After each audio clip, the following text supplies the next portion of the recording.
So if you think about it, everybody who has a step in the process has to have a course of action. So, hey everyone, we're here this evening with myself and Howard, and we're going to be talking about enhancing your crisis leadership to make a real difference in your supply chain. This is for supply chain professionals and other people who have to manage crisis and looking for a way to improve their skills when there's chaos and they want to bring calm and focus to the situation. What you're going to get is a deeper understanding of the key elements of successful crisis management, and you'll be able to apply these principles to your own organization. Of course, I want to begin with our sponsor, Supply Chain Management Jobs, or SCM.jobs. That's where you go to find professionals in the supply chain management career field who are looking to expand their opportunities. They're not the ones looking for a job. They're the ones that are currently having a job. They're employed. They are making a contribution, but they're always open to opportunities relevant to their career. So this evening, I'm Randy. I will be your host, and I also have with me Howard. Howard, how are you? everyone. Hey, Randy, how's it going? Good, good. Why don't you go ahead and introduce yourself and give a little bit of background on where you're from and what you do? All right. Hey, everyone. Howard Knapp. I don't have the really nice radio voice like Randy has today, but I'll give it my all. Yeah, I'm a little Eh, under the weather. Yeah. Hey, everybody. Name's Howard Knapp. So I started my supply chain journey as a graduate in supply chain management from the Auburn University, War Eagle. Love it. And also as a logistics army officer for 10 years. A recent also cpsm certification, which is certified professional in supply chain management. Earned that about 2 years ago. Randy was my teacher, great mentor. Need to get in with him if you can. Also did in aerospace manufacturing currently. Been in that role for about 10 years now, from inventory control supervisor, operations as the production supervisor, planner, buyer, and logistics roles. And I served in multiple leadership capacities as well in National Guard as battalion logistics officer, brigade logistics officer, company commander, just to name a few. And my military background has really allowed me to have a deep and unique understanding of the supply chain resilience and all geopolitical risks. Also, check out my website, hnap.com. That's hknapp.com. So my book, Secrets to Unbreakable Supply Chain, best investment you'll ever make. Great. Yeah, that's a great background. And, my background as well, being in the Marine Corps for 20 years, working in many different staffs and many different situations, planning for different crises. That's the way we do things, right? The military responds to crisis all around the world. So Howard's experience and my experience coming together to help you understand how to respond in what we're calling a crisis. But a crisis could be anything, especially in the supply chain world, where a 25-cent screw can shut down a production line with hundreds of thousands of dollars of equipment, as we shared last time we had our presentation where Howard explained and shared a story he had where he had to respond quickly. And we're going to talk today about the leadership part of responding, and that having the process and the framework in place, but still as a person you have to lead people to get things done, especially in the supply chain career field. And Howard, you and I talked a little bit about that, and the supply chain leadership. How is it different than other regular leadership that most people talk about? What are your thoughts on that? Well, for supply chain professional, we work a lot cross collaboration through multiple departments, and we really don't have that direct authority, right? I'm not that person's manager. I'm not their boss in a lot of the cases. I'm nobody's boss, really. But you really have to work through influence, because it's a matter of the fact that I don't have that direct line managerial authority on the people that I'm asking to help, right? When we have a supplier issue and I need to bring in engineers and quality people and other departments, I have to be able to work with them through influence and collaboration rather than just saying and doing. So at the end of the day, like I said, right, I'm not their manager. Why do they need to listen to me? And that's typical of a lot of supply chain managers out there. Whether you're in procurement, purchasing, vendor management, contract management, logistics, any number of these different career fields, we rarely have direct authority over anyone, but we have a lot of Mhm. accountability and responsibility over everyone, because no one can do anything without a supply chain professional being involved. And why is this important is, if you think about it, you look at the geopolitical world right now with Russia and Ukraine, the conflict there affecting wheat and oil, China and U.S. relations with the spy satellites going off around the world now, that's always an opportunity that could happen and cause a disruption in the supply chain. In India and China relations, India and China are having a border war right now. So, which are the two largest populations in the world, two countries with the largest population in the world, and they don't see things eye to eye. So, and also two large manufacturing footprints in India and China, which affect a lot of people in the supply chain. And the US economy and the inflation that we're seeing, the cost of things going up, raising prices across the board, which can affect the labor market, and then just the impact of the pandemic in the supply chain. How a lot of things during the pandemic, there was huge inventories that had to be used up. All the safety stock, all the reserve stock, everything had to be used up because people weren't manufacturing things. And now it's taking times to refill that pipeline. At the same time, you're having inflation, which raises costs, which then lowers demand. And, there's many different factors that are going on. And so, Howard, when you think about the current geoeconomical, political situations, all the different things that could happen, what are some things you're concerned about? Like you said, the stuff you're talking about, like with China, with Russia, some of these things several years ago wasn't even thought of, or even just COVID, right? We're still feeling the effects of it. I guess the key point here is that things are constantly changing now. We're not in this world where, a great working supply chain where you can do just-in-time inventory, where everything's just working A-okay. Or I think we're way Right. past that now, right? Yeah, It we call seems it like, just isn't there. yeah, it just isn't there. That's right. And, seems like now things are getting even worse, or there's always something new happening now. Nothing, we can never rely on things just to be the same, to always be working the way it is. And the answer to that is supply chain resilience. And Absolutely. yeah, and we have to really be careful of that now. And that's why we're bringing these webinars and these courses to you all, because it's really important to understand supply chain resilience. We can't just rely on one supplier to always bring the part in when we need it. There's just a lot of different factors, a lot of inputs in supply chains now that can impact it from you being able to get your stuff or not. And some Yeah, of it's out of your control. but the supply chain enables everything else to happen. That's right. Sales can't sell anything unless they have something to sell, which the supply chain brings to the table. Marketing has nothing to market unless supply chain brings that product to the table. They can design, they can do research and development, they can create all these new products and services, but at the end of the day, supply chain has to feed those things with resources so they can actually be delivered to the customer. And a lot of times people talk about sales and revenue, which you absolutely have to have. That's the bloodline, lifeline of a business. But then you have the other side, which is expenses. That's where we come in, and that's again, procurement, sourcing, buyers, all the different levels. And the difference is profit. So good supply chain folks are critical to the success of any organization, including nonprofits and government organizations, because they can rub two nickels together to make 25 cents. You know what I'm saying? Make a quarter, make it work. And tonight we want to talk about the leadership side of it. And last time, Howard shared with us an example, and I'm going to ask you quickly, just give us a quick synopsis of what that example was.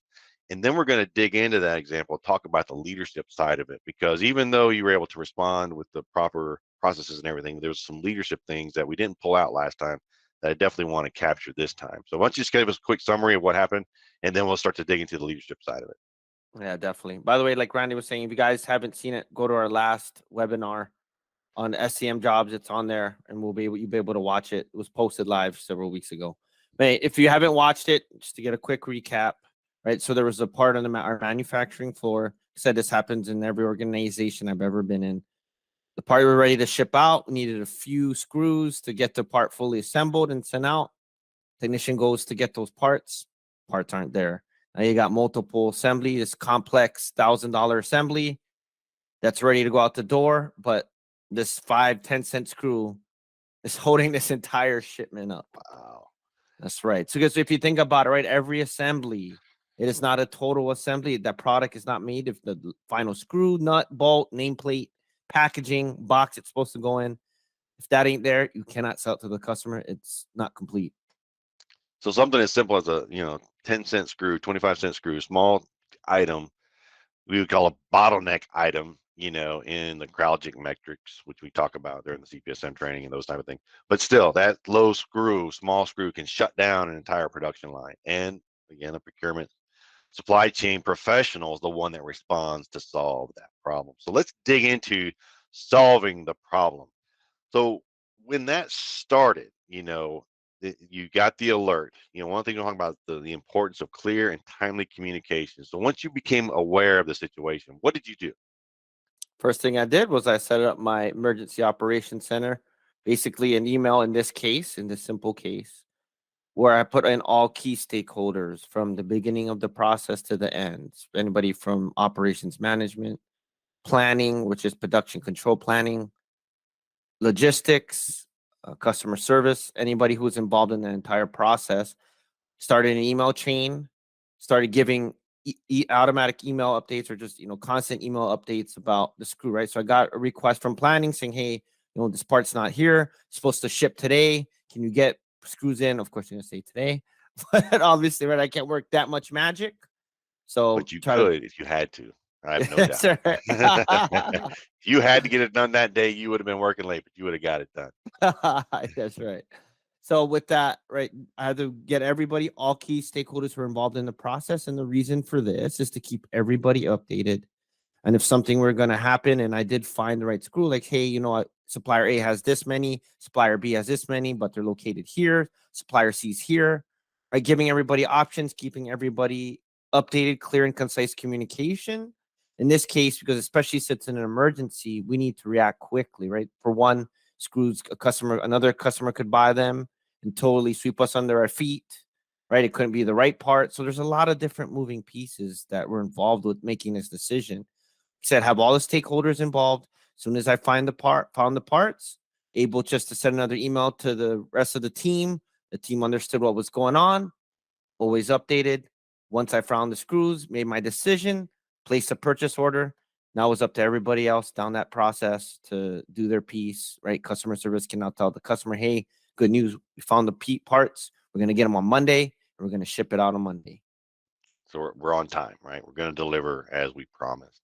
Yeah. So when we break down timely and clear communication, timely is that as soon as you became aware of the situation, you communicated with key players internally, people that would be affected by the decision or who had to support you with certain decisions, give you resources to get things done, as well as externally to your suppliers. Immediately once the situation, you hit two areas: internally, who needs to know; externally, your resources to kind of get everyone woken up. Right? We wake up. Okay, hey, everyone, there's a situation we have. And timely, immediately, as soon as you knew, you got everyone involved, so everyone is aware of it. So internally and externally, that brings to the point of cross-functional collaboration, working together. Because my assumption, and you correct me if I'm wrong, is that you weren't talking to other supply chain professionals. You were talking to many different folks internally as well as externally. Your supplier wasn't your main supplier, because if it was your main supplier, you wouldn't have ran out in the first place. You're talking to other suppliers. So let's talk internally first, and then second, we'll talk about your supplier and how you communicated with them and through a cross-functional collaboration. Okay. So what do you want to know first, Ronnie? Let's start internally. Who did you reach out to? Who were the people, the billets, the functions that you reached out to internally to notify, hey, I've got this issue and I'm working it? All right. Who So, were those going kind of back. people? Yeah, right. So first, right after, and we'll talk a little bit more this process in a little bit. But first thing I had to do was really assess and figure out what was the problem, what were my next step, right? I didn't just go out and say, okay, screws, I need it. Let's go. Move and try to figure it out, right? I took a couple minutes to really intake what's the problem, how many do we need, what suppliers to contact, who'd have the best probability of getting it, right? And once I figured that out, then I started that emergency operations center. I included all the key stakeholders. Like I previously said, right, I had operations management, because operations is the one on the production floor who really needs to know what's going on at all times. Work with planning, production control, because they're the ones doing all the movement within internal customers. Then we also had logistics, because they're the one who had to coordinate, because we ended up actually doing courier service, because we found somebody within Southern California who was within 4-hour driving distance from our location, which was our best option. So I'd have logistics involved, right? Had to have customer service involved to tell the customer the impacts of the shortage. Even those 10-cent parts going to cause shipment not to go. Then we also worked you know, a couple warehouse people in there as well. So it's just like that whole total piece of everyone who was involved, so that when we did get the screw, I didn't have to try to repeat myself and send off 10 other emails to explain myself 10 other times. Right? It's just redundant. We're able to cut that out, right? And just there's certain things you can do at the same time. And I really I was was going able to to point use that that. out. Yeah. Yeah, we're able to really figure that out. Or you can start multiple steps at once to save time, especially when Because we're talking about. when you What's that? notify those people, they start thinking about their part, That's right? right. So they start moving forward and leaning forward a little bit as well. Yeah. And then they're always up to date so they can continue to make their decisions, figure out what the impact is for them, what's the next best probable course of action or best course of action for them.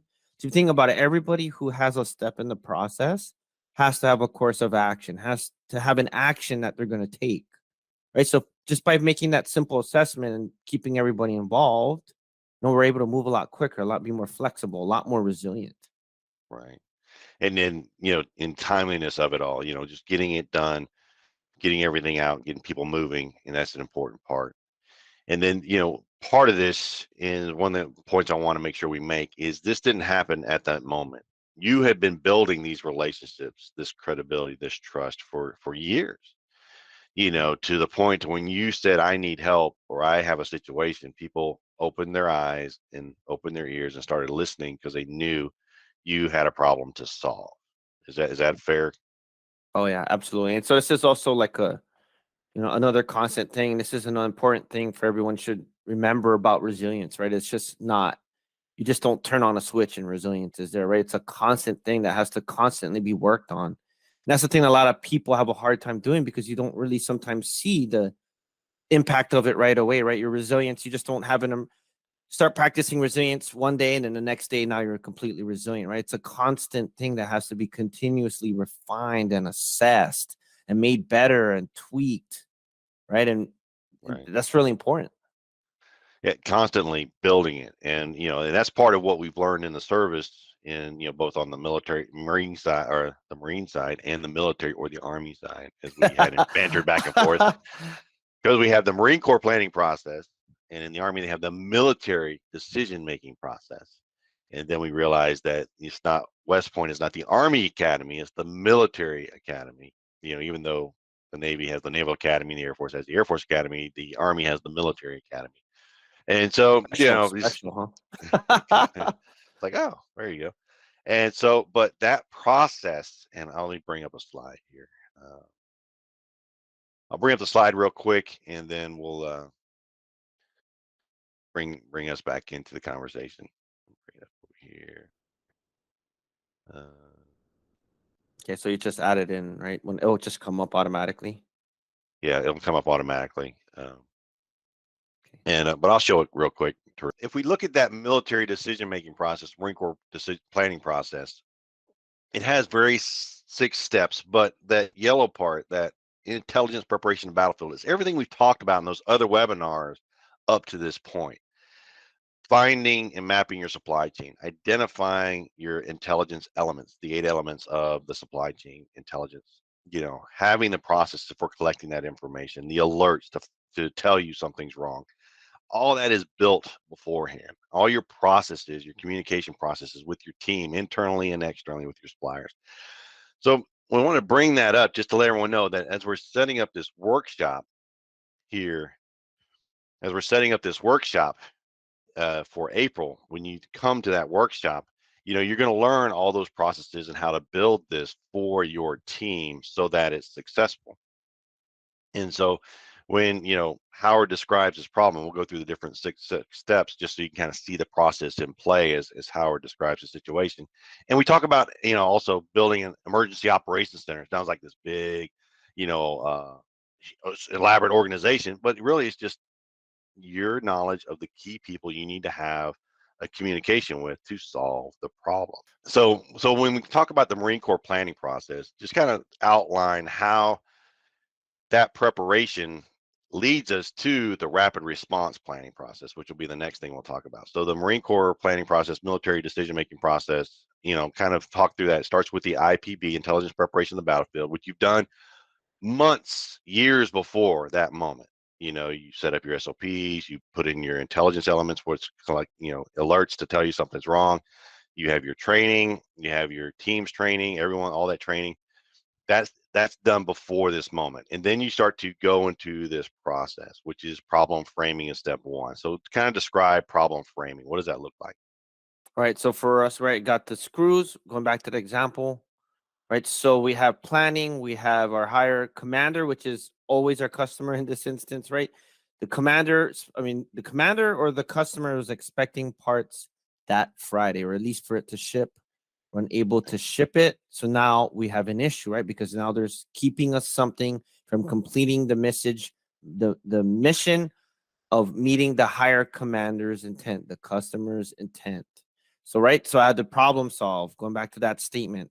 Before you do anything and you take any kind of action, makes logical sense. You want to make sure that you know what the problem is and what you can do, right? So going off the problem framing, are we going to go into course of action development now? Then you have the next step, which is course of action development, right? Yeah. So course of action development.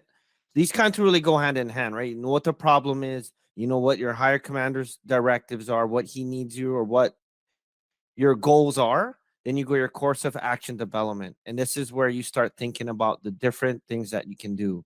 For example, going back to the screws, and I talked about this earlier, was I was starting to think about all the different suppliers that I had in my approved supplier list, all the suppliers that I had that available to me that would probably have it, right? So you go back to the problem framing out what the problem was, and then thinking about where the suppliers are, right? That was things for me, like geographically, where were they? What was the probability that they actually had that part? What kind of items do they normally stock? Because I want to make sure that it's highest probability that's in stock because I need it right away. I don't have time to go to the manufacturer and then wait and have them get it and give it to me.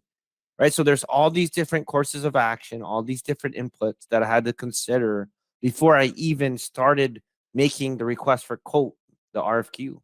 Right. And then you go into the war gaming, like so you have your options, and then you have to play which ones are your best options, and you have to kind of visualize and plan those out, and then identify the pros and the cons, the risks, and the how you're going to mitigate those risks. And one key point to kind of point out in your decision making process, you looked at all your suppliers and you found one located in California, 4 hours away. It's like, you didn't rely on the shipping, UPS, USPS, all the different FedEx. You just said we're going to put somebody there so you didn't lose it again. So you had to do all that war gaming in your mind within minutes, right? You're doing it like quick, and that's That's right. because you rehearsed it. You've done this before. This isn't a new process for you. It's a constant, like you mentioned earlier. Resilience is a constant, consistent process. And then you can, and then how did you decide that that supplier was the best one when you started looking and deciding which course of action to go on? What So were some of your things? yeah, so this is a good one to use, right? Simple example. This one is you just have the supplier quotes, right? You have your courses of action, right? So I did my course of action development, chose 5 suppliers. Hey, these are probably the best 5 probable. Sent out my RFQs, right? Did my course of action war game. Hey, if this one has it, who has this, who has that? And then I did my comparison. I got back all my quotes saying, hey, okay, supplier A has this, but they're located in Canada or they're located, across the pond in UK. Well, can't use them because I need it right away. That would take weeks to get the part, right? Or this one is here in the United States, but they're in New Jersey and they only have 10. Nope, can't use them. And you just slowly go through the list, start looking at all your probable courses of action, all of your options, and you go there and you decide which one was best, right? And so I actually was down to 2, were 2 main one. The main issue was one was that they were on the East Coast. They had 80 screws, not enough. Then I also had one. Luckily, I found one of the last ones to get a quote that was in Southern California. That was 4 hours away. That had complete stock of what I needed, and it was at a decent price. And right, so you compare all those options. There you go. And part of that, going back to communication and timely communication, you had relationship with those suppliers to where when you sent that out on a Friday, they responded within hours, right? So, that having that IPB, intelligence preparation of the battlefield, or building your supply chain prior to the event is so important. That trust and credibility, supplier relationships, not just internal relationships, but supplier relationships, so that they respond when you ask for them to That's be right. there. Because And they another could good have they could have been on a Friday afternoon, they could have been gone in a golf tournament, right? That's right. And not responded at all. And then you would have found out Monday, oh, they were right up the road 4 hours away. We could have done that. So now we're waiting on a New Jersey shipment that won't be here till Wednesday. Yeah. And going back to that, Randy, on the resilience piece, right? That this was developed through years, having these commodities and working with my supply base. The one thing that I really pride on, just I've learned also in the military from being commander, from leadership too, is right, is being able to lead by example. So a lot of these suppliers, right, it's always quick. If they need help, if they need any kind of resolution of something, I don't treat them as if I'm the customer and they're my supplier and they need to do what I say. It's more of like that collaborative approach, because that's the new way of how we need to do business, right? With everything going on in the world and with all this craziness going on, the one key thing you really do have is relationships with your suppliers. Now, that's just not an overnight thing. That's not just built in a week. That takes, months, years of constant refinement and, dedication to, going back to my example, when my suppliers need help, I'm always quick to help them. I'm, quick to jump on it, give them status updates like, hey, it's been a couple of days. We're still working on it. We're trying to get an answer. And the thing is, right, I expect them to reciprocate that. And they absolutely do. Going back to that example with the screw, I told them, hey, I don't normally do this all the time. This is genuinely an emergency. Can you please help me out? In a couple hours, I got all those quotes back, right? They were all willing to help, came back and give me answers, right? So I could easily make a decision and move forward.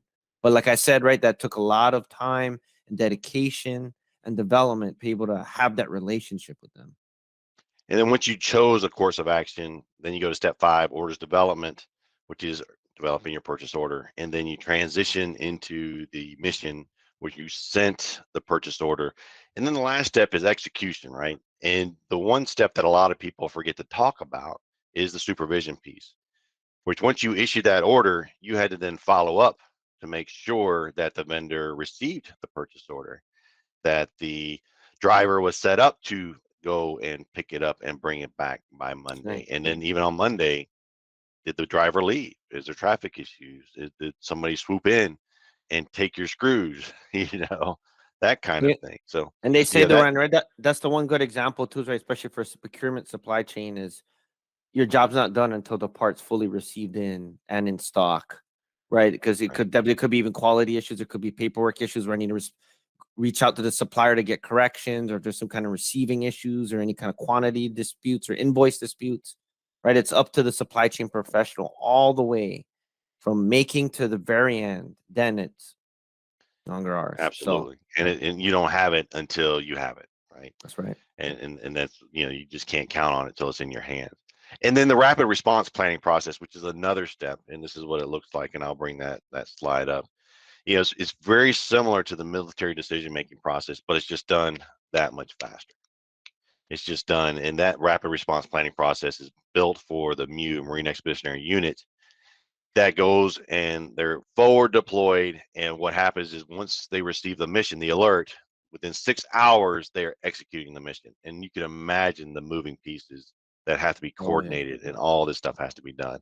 And the point to bring that up is the military decision making process, the rapid planning process, is that it all takes preparation before that moment. It's identifying the process, putting in the framework, putting all that together. And that's what we talk about and we built into our course, Resilience 101, is that supply chain resilience 101, is that you come to that workshop on April 28th at LAX, right there at the 4 Points in Los Angeles. Come there for that workshop, and we're going to give you all that information, show you the processes, give you the framework to build, give you the processes to work within that framework so that you understand how to do this. And once you learn it, it's just like learning to tie our shoes. I know it's a very simple example. When I was a kid, or when I taught my kids, tying their shoes was a clunky process, but now we do it. We don't even think about it. The reason Howard was so successful in responding to this, crisis or this situation is because he's done it so many times. It's just like tying his shoes, doesn't even think about it. So we want to teach you the framework and the processes so that you can do this without even thinking about it. And you want your entire team to think this way. Some of you may be at a higher level, a vice president or a director or a senior manager, saying, yeah, I could do that. It's not a problem. Well, it's not about you. You can't be everywhere at one time. And if everyone has to ask you to do something, then you get nothing done.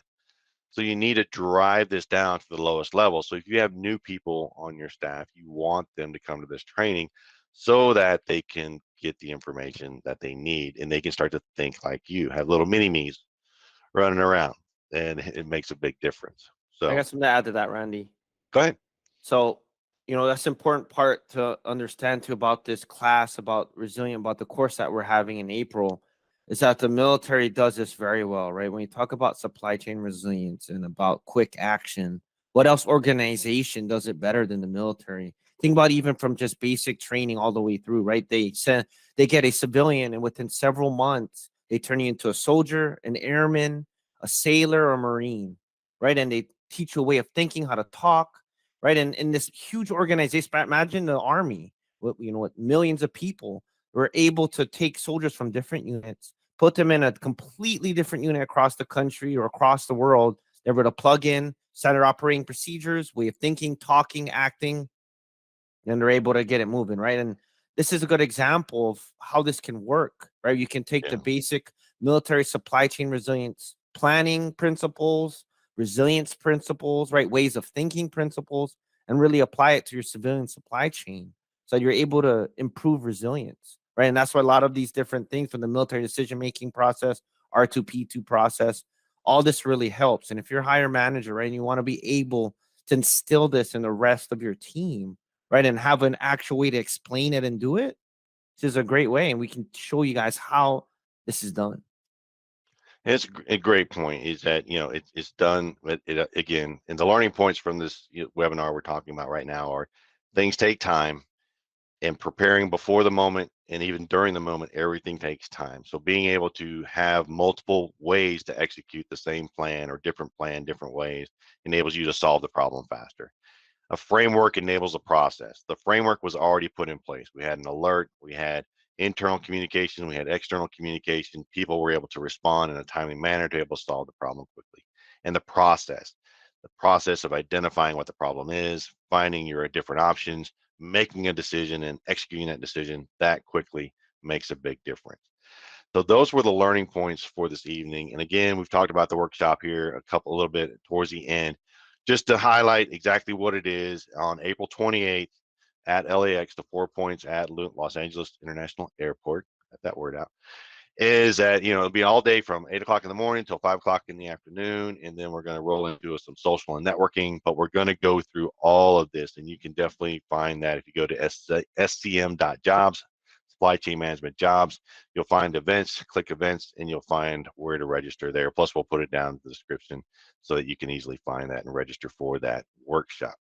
As we're wrapping up, thank you to our sponsors, supply chain management.jobs, SCM.jobs, the one place where you can post your jobs to put it in front of the best professionals, because they're not on Indeed and all these other large work boards. They're on their job. They're focusing, making a contribution, but they want to hear about your opportunities if it will expand their career opportunities. So definitely post your jobs on SCM.jobs so that you can get it in front of the right people. And Howard, I want to make sure we do another call out for your book.